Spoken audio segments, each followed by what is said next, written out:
phone and show you, so he's not going to be one. This is my new one. What? It's going to I take. just turned in the one Alexander Graham Bell gave me. አስቡት በባንክ ሂሳብ ውስጥ ከ130 ቢሊዮን ዶላር በላይ ያለው ሰው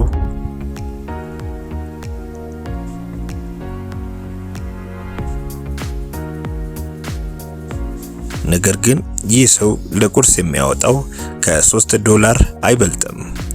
የሚኖረው ከ65 ዓመት በፊት በገዛው አሮጌ ቤት ውስጥ ነው። ስልኩ የቅርብ ጊዜ አፕል አይደለም፣ መኪናውም ፌራሪ አይደለም። ብዙዎች የፋይናንስ ጠንቋይ ይሉታል።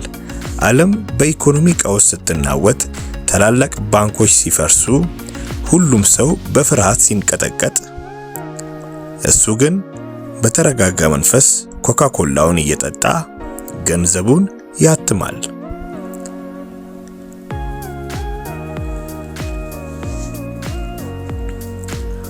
ዋረን ቡፌት አብዛኞቻችን የምናውቀው እንደ አዛኝ አያት ነው።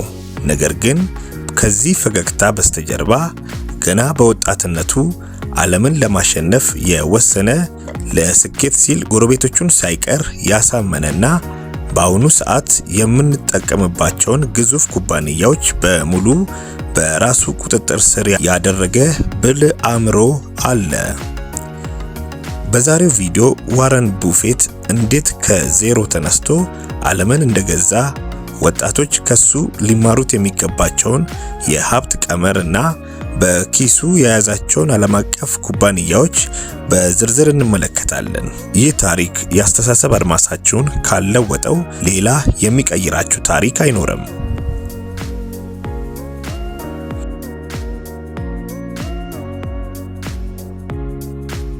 ሰላም ጤና ይስጥልን ውድ የጽናት ቫይብስ ቤተሰቦች፣ ዛሬ የምናሰማው ተራ የህይወት ታሪክ አይደለም፣ የፋይናንስ ነጻነት ካርታ እንጂ። ከዋረን ቡፌት ህይወት ወጣቶች ምን ይማራሉ? ትዕግስት እንዴት ቢሊየነር ያደርጋል? አሁን ካላችሁበት ድህነት ለመውጣት ምን አይነት እርምጃዎችን መውሰድ አለባችሁ? መልሱ በዚህ ቪዲዮ ውስጥ አለ። ወደ ዋናው ጉዳይ ከመግባታችን በፊት ይህንን ቪዲዮ አሁኑኑ ላይክ አድርጉት። ለቻናላችን አዲስ ከሆናችሁ ሰብስክራይብ የሚለውን ቀይ በተን በመጫን እዚህ አሸናፊ ቤተሰብ አባል ይሁኑ። የደውል ምልክቱን መጫን እንዳትረሱ። ወደ ታሪኩ እንለፍ። ዋረን ቡፌት የተወለደው አሜሪካ በከባድ ኢኮኖሚ ድቀት ወይንም ግሬት ዲፕሬሽን ውስጥ በነበረችበት ወቅት ነው። ቤተሰቦቹ ሀብታም አልነበሩም። ዋረን ግን ገና በልጅነቱ አንድ ነገር ገብቶት ነበር። ነጻነት የሚገኘው በገንዘብ ውስጥ ነው። ገና የ6 ዓመት ልጅ እያለ የድድ ማስቲካዎችን በጅምላ ገዝቶ ለጎረቤቶቹ በትርፍ ይሸጥ ነበር።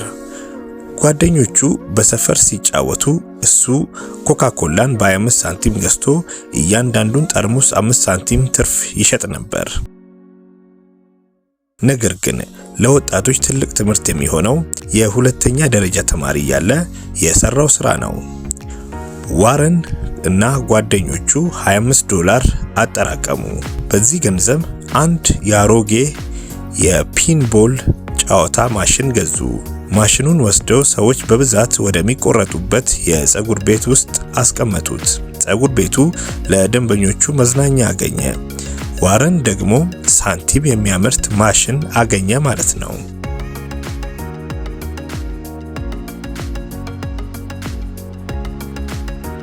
በመጀመሪያ ቀን የተወሰነ ዶላር አገኙ። ዋረን ይህንን ገንዘብ ለምግብ ወይም ለልብስ አላጠፋውም። ምን አደረገበት አትሉም?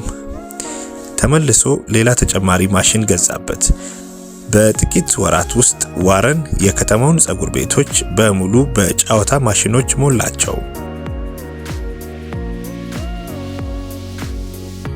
ገንዘብ ለኔ የምሰራው ነገር ሳይሆን እኔ ተኝቼ እሱ የሚሰራልኝ ነገር መሆን አለበት የሚለው ህግ ገና በ16 ዓመቱ ተገበረ። ይህ ታሪክ ለወጣቶች የሚነግረን አንድ ነገር አለ። ካፒታል ማጣት ለድህነት ምክንያት አይደለም። ምክንያት የሚሆነው አይዲያ ወይም ሐሳብ ማጣት ነው።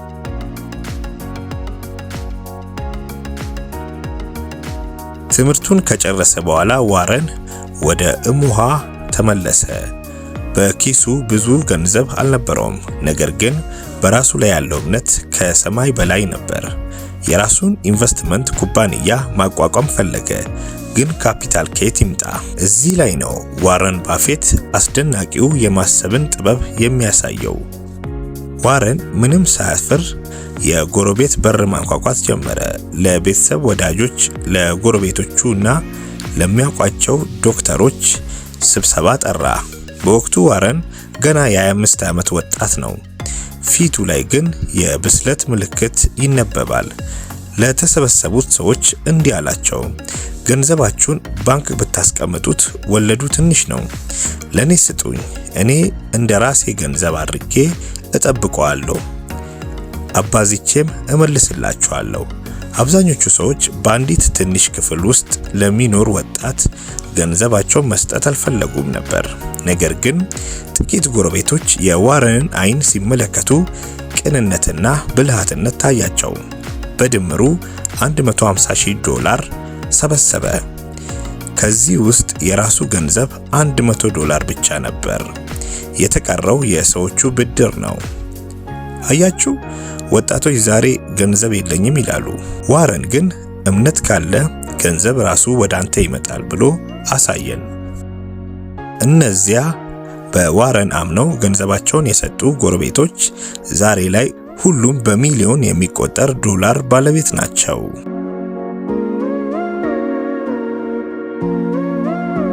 አሁን ወደ ዋናው ታሪክ እንምጣ።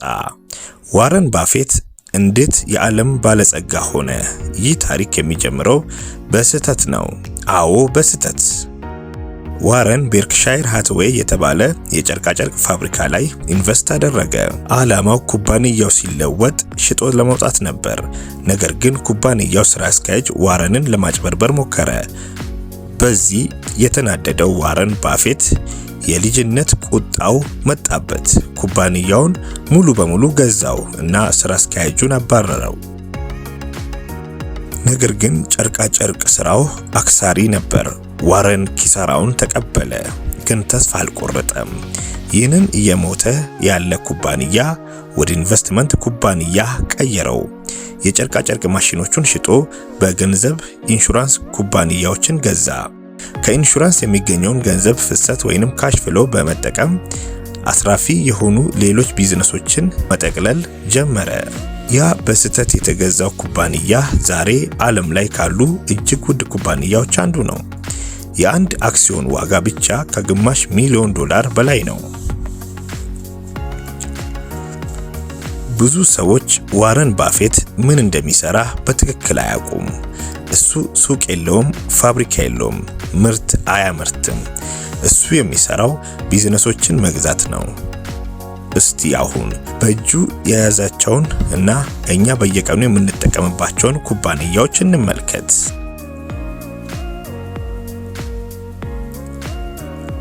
አዎ፣ የምትጠቀሙበት አይፎን ከፊል ባለቤቱ እሱ ነው።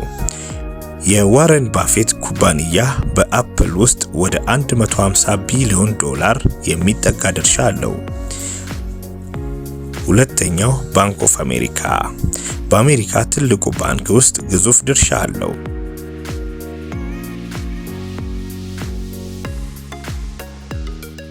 ሶስተኛው አሜሪካን ኤክስፕሬስ የክሬዲት ካርድ ኩባንያ ነው። አራተኛው ኮካ ኮላ ባለፉት 30 ዓመታት አንዲትም የኮካ ኮላን አክሲዮን አልሸጠም። በየቀኑ በዓለም ላይ በሚሊዮን የሚቆጠሩ ኮካ ኮላዎች ሲጠጡ የዋረን ባፌት ሀብት ይጨምራል። 5 ክራፍት ሄንዝ ቼክአፕ እና የምግብ ምርቶች፣ 6 ዱራሲል የባትሪ ኩባንያ በቢዋይዲ የቻይና ኤሌክትሪክ መኪና ላይ ኢንቨስት አድርጎ ኩባንያውን አሳድጎት ነበር። በ2025 ሙሉ አክሲዮኑን የሸጠ ቢሆንም ይህ ሰው ገንዘብን አያሳድድም። ገንዘብ የሚፈስባቸውን ቱቦዎች ነው የገዛው። እሱ ተኝቶ እኛ ስንጠቀም እሱ ያተርፋል። ይህ ነው የፓሲቭ ኢንካም። ከዋረን ባፌት ታሪክ ወጣቶች ምን ይማራሉ? የዋረን ባፌት ሀብት 99% የመጣው እድሜው ከ50 ዓመት ካለፈ በኋላ ነው። ይህ ዘ ስኖውቦል ኢፌክት ይባላል። እንደ በረዶ ኳስ መጀመሪያ ላይ ትንሽ ሆኖ ይጀምራል። እየተንከባለለ ሲሄድ ግን ግዙፍ ይሆናል። ዛሬ ላይ ወጣቶች በአንዲት አዳር ሀብታም መሆን ይፈልጋሉ። ክሪፕቶ ላይ፣ ቤቲንግ ላይ ይሮጣሉ። ዋረን ባፌት ግን እንዲህ ይላል፣ ማንም ሰው በቀስታ ሀብታም መሆን አይፈልግም። ለዚህ ነው ሁሉም ድሃ የሚሆነው። ትዕግስት፣ ዲሲፕሊን እና ታማኝነት ጎረቤቶቹ ያመኑት ታማኝ ስለነበረ ነው ዛሬም $1 ቢሊዮን ይዞ ማክዶናልድስ የሚበላው። ገንዘብ ስላለው ሳይሆን ገንዘብ እሱን ስላልገዛው ነው። የእናንተ ህይወትስ? ዛሬ የምትዘሩት ዘር ከ10 ዓመት በኋላ ምን ፍሬ እንደሚሰጥ አስባችሁታል? አቋራጭ መንገድ የለም። ትክክለኛው መንገድ አስቸጋሪ ነው፣ ግን መጨረሻው ያምራል።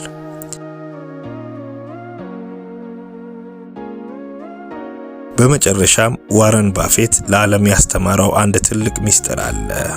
ዋጋ ወይንም ፕራይስ ማለት የምትከፍለው ገንዘብ ነው። አሴት ወይንም ቫልዩ ማለት የምታገኘው ነገር ነው። በህይወታችሁ ላይ የምትጨምሩት እሴት ምንድነው? ጊዜያችሁን በምን ላይ ነው የምታውሉት? የራሳችሁን ስኖቦል ማሽከርከር ለመጀመር ነገን አትጠብቁ። ዛሬ አሁን በዚህ ሰዓት ጀምሩ። ትንሽ ብር፣ ትንሽ ዕውቀት እና ትልቅ ትዕግስት፣ ይህ ብቻ ነው የሚያስፈልጋችሁ። የዋረን ባፌት ታሪክ ውስጣችሁ ያለውን ህልም እንደቀሰቀሰው ተስፋ አደርጋለሁ። እሱ እንደኛ በየቀኑ ስክሪን ፊት ተቀምጦ የአክሲዮን ዋጋ ሲወጣና ሲወርድ አይመለከትም። ገበያው ለ10 ዓመት ቢዘጋ እንኳን ደስተኛ የምትሆንበትን ኩባንያ ብቻ ገዛ ይላል። ኮካ-ኮላን ገዛ፣ ለ30 ዓመታት አልሸጠም። አፕልን ገዛ፣ አሁንም ይዞታል። እሱ ልዕለ ኃይል ወይንም ሱፐር ፓወር ብልሃት ብቻ አይደለም፣ ትዕግስት ወይንም ፔሸንስ እንጂ። የዋረን ባፌት ታሪክ ስለ ገንዘብ ብቻ አይደለም፣ ስለ ዲሲፕሊን፣ ስለ ታማኝነትና በራስ መንገድ ስለ መጓዝ ነው። እሱ አቋራጭ መንገድን አልፈለገም። በአቋራጭ የበለጸጉ ሰዎች ሁሉ ሲወድቁ፣ እሱ ግን በኤሊ አካሄድ ተጉዞ የውድድሩ አሸናፊ ሆነዋል። ይህ ቪዲዮ አስተሳሰባችሁን እንደቀየረው ተስፋ አደርጋለሁ። ከዚህ ታሪክ የትኛው ክፍል እንደመሰጣችሁ ኮሜንት ላይ ጻፉልን። በተለይ ስለ ጎረቤት ብድር ወይስ ስለ ኮካ-ኮላ ኢንቨስትመንት ሐሳባችሁን አካፍሉን። ለቻናላችን አዲስ ከሆናችሁ ሰብስክራይብ በማድረግ እና የደውል ምልክቱን መጫን እንዳትረሱ። ይህ ቪዲዮ ጠቃሚ ሆኖ ካገኛችሁት ላይክ በማድረግ ለሌሎች እንዲደርስ እርዱን። በሚቀጥለው ሳምንት ሌላ ዓለም ቀያሪ ታሪክ ይዘን እንመጣለን። እስከዚያው የራሳችሁን ስኖቦል ማሽከርከር እንዳታቆሙ። ቸርን ሰንበት። ጽናት ቫይብ። ጋፋችሁን አሳዩ።